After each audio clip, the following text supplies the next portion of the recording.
हूं की आन हूं की सी आन ये वो देखो शेख पहले ही थक गया है। नहीं मैंने 30 पूरे किए, अब दोबारा नया सेट लगाऊंगा। लो चलो अब नया सेट लगाओ, शाबाश।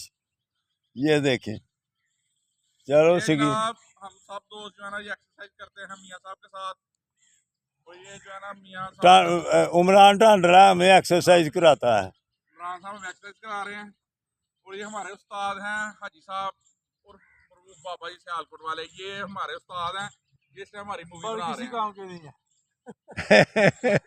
चलो जी, वन टू थ्री, इतना वजन कम कराया है इसको, तो फिर भी ये ना शुक्रा है। जिंदाबाद जिंदाबाद। लिया तुम ही कर भाई, मोटे बने ना काम में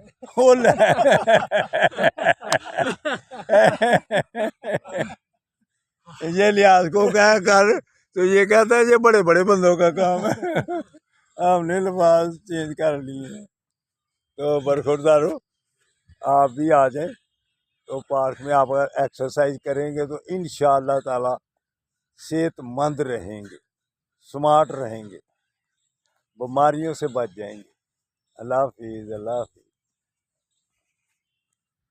ले भाई शेर तेरी किन्नी हरी आ गई है वीडियो।